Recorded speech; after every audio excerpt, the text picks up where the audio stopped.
আম্মু, আমি বরং আহাতকে ডেকে আনি। মিষ্টি, না আম্মু, তুমি ভাইয়াকে ডেকো না। আহ আম্মু, না, আমি আহাতকে ডাকবো বলেই মিষ্টির আম্মু মেঝে থেকে উঠে দরজার সামনে দাঁড়াতেই দেখে আহাত। আহাত, ছোট মা। মিষ্টির আম্মু, আহাত, আমি তোমাকে ডাকতে যাচ্ছিলাম। দেখো না আহাত, আমার মিষ্টি কত কষ্ট পাচ্ছে, ওকে তুমি বাঁচাও বলে কাঁদতে লাগলো। আহাত, কি বলছো ছোট মা? আমি দেখছি বলে মিষ্টির কাছে গিয়ে বলল, ও গড, ওকে এখনই হাসপাতালে নিতে হবে।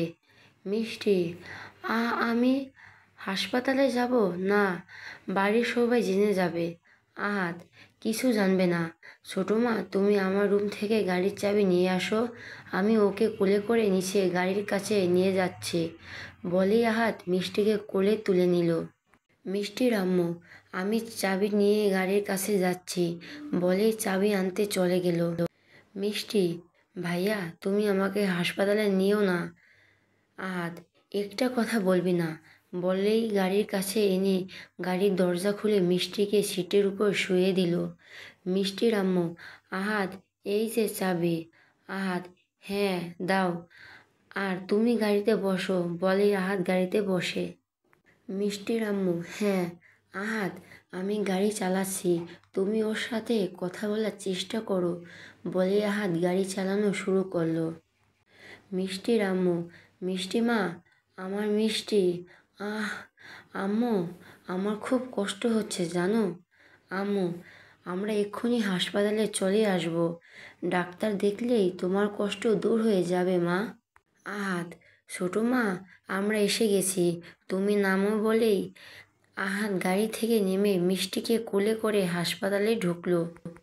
মিষ্টির আম্মু, আহাত, মিষ্টির চোখ বন্ধ করছে কেন? আহাত, ডাক্তার, নার্স।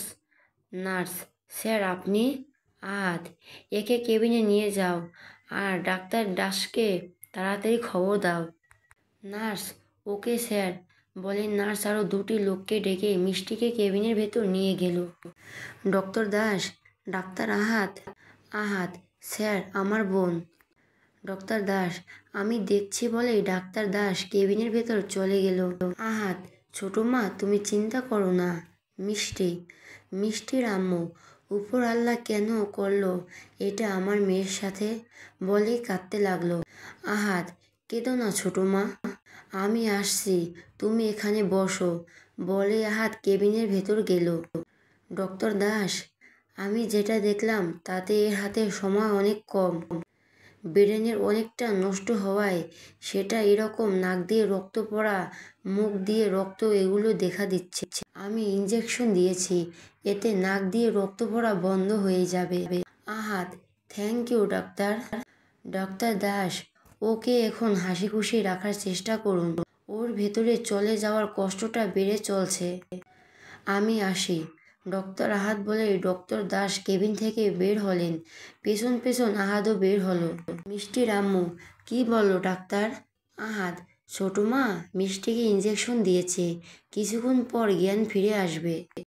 মিষ্টির আম্মু, আমার মেয়ে, আমার মিষ্টি।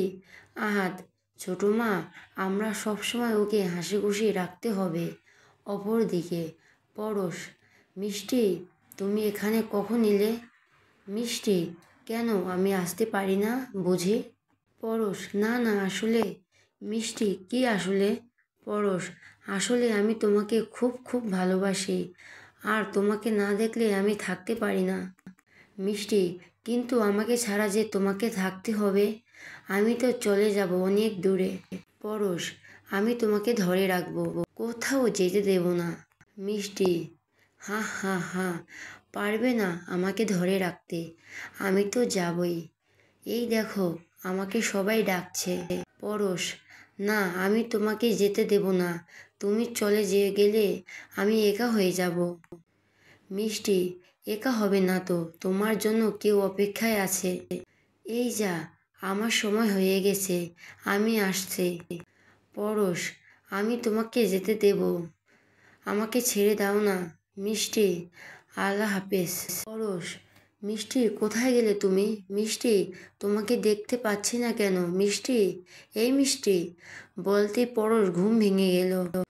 পরশ, মিষ্টি, আমি এত সময় স্বপ্ন দেখছিলাম। আমি এরকম স্বপ্ন কেন দেখলাম? মিষ্টি আমাকে ছেড়ে চলে গেল কেন? আচ্ছা, মিষ্টি ঠিক আছে তো? একবার ফোন করব? না, এত রাতে ফোন করলে ওর ঘুম ভেঙে যাবে। কাল সকালে ফোন দিয়ে কথা বলবো বলে শুয়ে পড়ল। কিন্তু কিছুতেই আমার ঘুম আসছে না কেন? দেখলাম এমন স্বপ্ন। মিষ্টি, আমি তোমাকে খুব ভালোবাসি। তোমাকে ছাড়া এখানে একটুও ভালো লাগছে না। আমি কাজ সেরে তোমার কাছে চলে আসব। সকালবেলায় মিষ্টির জ্ঞান ফিরতেই দেখে তার আম্মু তার পাশের কেবিনের উপরে মাথাটা রেখে ঘুমিয়ে আছে। মিষ্টি, আম্মু, আম্মু, মা, তোর এখন কেমন লাগছে? মিষ্টি, আমি এখন ভালো আছি। ভাইয়া কোথায়? আহাদ, এই তো আমি, বোন। মিষ্টি, ভাইয়া বাড়িতে যেতে হবে, না হলে সবাই আমাদের প্রশ্ন করবে আমরা এত সময় কোথায় ছিলাম। আহাদ, হ্যাঁ, আমি একবার ডাক্তারের সাথে কথা বলে চলে যাব। মিষ্টি, ওকে। আহাদ, আমি তাহলে ডাক্তারকে বলে আসি।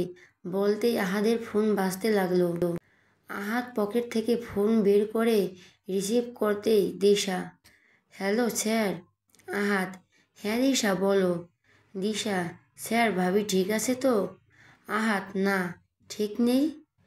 ওর কাল রাতে নাক দিয়ে রক্ত আর প্রচণ্ড মাথা ব্যথা হয়েছিল। আমি আর ছোটো মা মিলে ওকে হাসপাতালে নিয়ে আসি। দিশা, ভাবি হাসপাতালে? আমি এক্ষুনি আসছি। আহাদ, না দিশা, আমরা এখন বাড়ি ফিরব। দিশা, ভাবি এখন কেমন আছে? আহাদ, এখন ব্যথা নেই, তবে ব্যথা যখন তখন হচ্ছে। মিষ্টি, আস্তে আস্তে চোখ সামনে শেষ হয়ে যাচ্ছে, আর আমি কিচ্ছু করতে পারছি না আমার বোনটার জন্য বলে আহাদ কাঁদতে লাগলো। দিশা, স্যার, আমার ভাবিকে আর আমি বাঁচাতে পারবো না বলে দিশা দরজার দিকে তাকাতেই হাত থেকে ফোনটা মেঝেতে পড়ে গেল। আর কাঁপা কাঁপা গলায় বলল, আম্মু তুমি? আম্মু, হ্যাঁ আমি। দিশা, আম্মু তোমার কিছু দরকার? আহাদ, হ্যালো দিশা, কথা বলছো না কেন?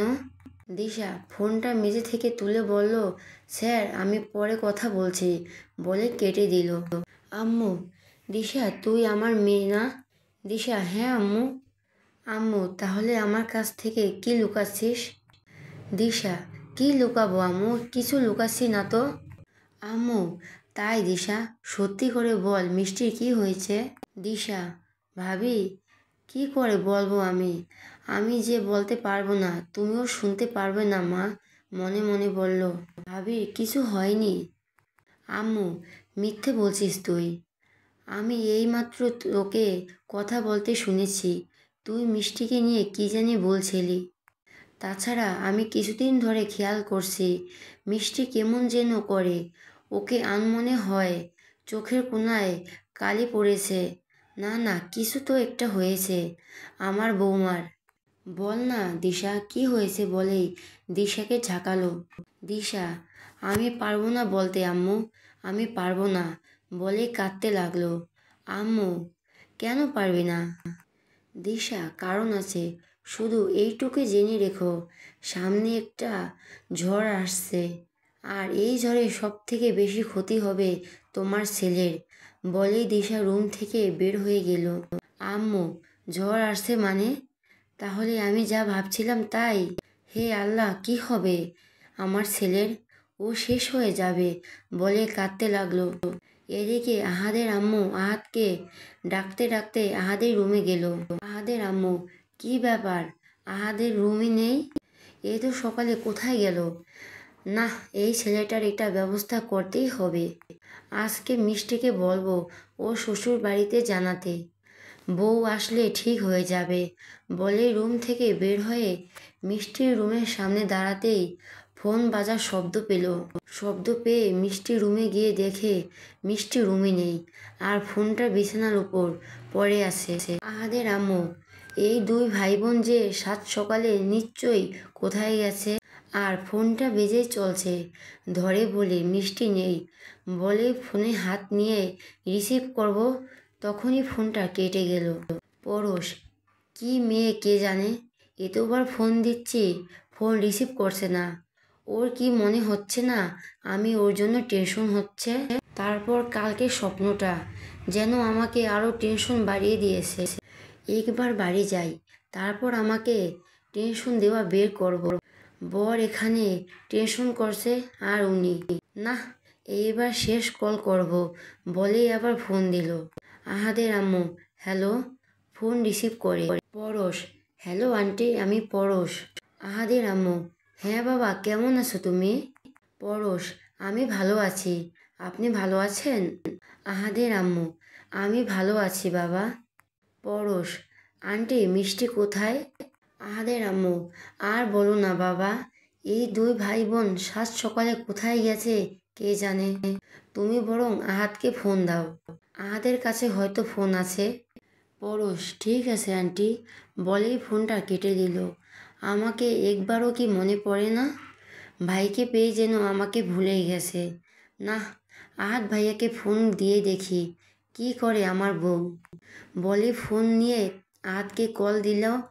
আহাদ, ছোটো মা চলো, কেবিনের ভিতরে ঢুকে আমরা এখন বাড়ি যাই বলতেই আহাদের ফোন বাজতে লাগলো। আহাদ ফোন হাতে নিয়ে বলল, মিষ্টি, পরশের ফোন। মিষ্টি, এই রে, আমার ফোন তো বাড়িতে রেখে এসেছি, ওখানে ফোন দিয়ে না পেয়ে তোর কাছে ফোন দিয়েছে, তুমি আমাকে দাও, বলে ফোনটা হাতে নিয়ে রিসিভ করলো। পরশ, হ্যালো আহাদ ভাই। মিষ্টি, ভাইয়া না, আমি বলছি। পরশ, আচ্ছা, তোমার ফোনটা কি তুমি রেখে আসো? মিষ্টি, আসলে। পরশ, তুমি জানো আমি তোমাকে ফোন দিচ্ছিলাম আর তুমি ফোন রিসিভ করছো না বলেই আমার কত টেনশন হচ্ছিল। তারপর কাল রাতে স্বপ্নটা বাদ দাও, তুমি ঠিক আছো তো? মিষ্টি, হ্যাঁ আমি ঠিক আছি। পরশ, মিষ্টি, তুমি আমাকে ছেড়ে কখনো চলে যাবে না তো? আমি তোমাকে ছাড়া মরে যাব। মিষ্টি, আমি চাই না তোমাকে ছেড়ে চলে যেতে, কিন্তু ভাগ্য আমাকে তোমার কাছ থেকে দূরে নিয়ে যাবে। বলতেই চোখের কোণায় পানি আসলো। মনে মনে বলল, আবারও যদি আপনি এই কথা বলেন তাহলে কিন্তু সত্যি সত্যি। পরশ, কি সত্যি সত্যি? মিষ্টি, ঝগড়া করব। পরশ, ও বলে পরশ হাসতে লাগলো। মিষ্টি, আপনি হাসছেন? পরশ, ঠিক আছে, হাসবো না। মিষ্টি, খুব মিস করছি তোমাকে, খুব। মনে হচ্ছে তোমার কাছ থেকে একটা দিন দূরে থাকা 100 দিন সমান। মিষ্টি, আমিও আপনাকে মিস করছি খুব। আর আপনি এখন কাজে মনোযোগ দিন, রাখি বলে ফোনটা কেটে দিল। অদ্ভুত মেয়ে একটা আমার বউ, বলে ফ্রেশ হতে চলে গেল। মিষ্টি, ভাইয়া চলো। আহাদ, হ্যাঁ চল বলে কেবিন থেকে বের হয়ে হাসপাতালের গাড়ির সামনে এসে দাঁড়ালো। আহাদ, এই যা, আমি ইঞ্জেকশনটা ফেলে এসেছি, তাই নিয়ে আসি, তোমরা এখানে দাঁড়াও বলে চলে গেল। আরাধ্যা, ওটা পরশের ওয়াইফ না? হ্যাঁ, এটা তো মিষ্টি, কিন্তু মিষ্টি হাসপাতালে কি করছে? নার্স, একটু শুনুন। নার্স, জি বলুন। আরাধ্যা, ওই যে মেয়েটা মিষ্টিকে দেখিয়ে বলল ওর নাম মিষ্টি, আমার পরিচিত। ও হাসপাতালে কেন? নার্স, ও উনি উনি তো কাল রাতে হাসপাতালে ভর্তি হয়েছিলেন। আরাধ্যা, হাসপাতালে ভর্তি কেন? নার্স, ওনার তো ব্রেন ক্যান্সার হয়েছে, ডাক্তার বলেছে ওনার ব্রেনের 70%-এর বেশি ড্যামেজ হয়ে গেছে, উনি আর সামান্য কিছুদিন বাঁচবে, বলে নার্স চলে গেল।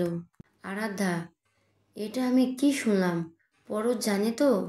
আমি জানাবো ওকে। না না, আগে আমাকে আন্টিকে জানাতে হবে। আমি আজ বিকেলে পরশের বাড়িতে যাব। আহাদ, চল এখন যাওয়া যাক, বলে গাড়িতে উঠে বসলো। কিছুক্ষণ পর মিষ্টির আম্মু, মিষ্টি আর আহাদ বাড়ি আসলো। আহাদের আম্মু, কোথায় গিয়েছিলি তোরা তিনজন? মিষ্টির আম্মু, আমরা তো হ্যাঁ বলতে মিষ্টি হাতটা ধরে ফেললো। মিষ্টি, ও বড় মা, আমার হাওয়া খেতে গিয়েছিলাম। দেখো আমরা পেট ভরে গিয়েছে হাওয়া খেয়ে। বড় বাবা, বাবা কি করছে? বড় বাবা: হ্যাঁ রে মা, তোর বড় মা বলেছিল আহাদের বিয়ের কথা দিশার সাথে। মিষ্টি: হ্যাঁ তো বড় বাবা, তোর ভাই এই বিয়েতে রাজি তো? মিষ্টি: তুমি নিজেই ভাইয়াকে জেনে নাও। বড় বাবা: কি আহাত, তোমার এই বিয়েতে মত আছে তো? আহাত: তোমরা যা ভালো মনে করো তাই করো, বলে নিজের রুমে চলে গেল। মিষ্টি: বড় বাবা, ভাইয়া লজ্জা পেয়েছে। ও আম্মু, আজ বিকেলে বাড়ি ফিরবো। আম্মু: আজ যাবে? মিষ্টি: আজ না গেলে বিয়েটা ঠিক করব কি করে? যত তাড়াতাড়ি সম্ভব বিয়েটা দিতে হবে। আর আমি বিকেলে যাব বলেই নিজের রুমে চলে গেল। বিকালে বাড়ির কলিং বেল বাজাতেই পড়শের আম্মু দরজা খুলতেই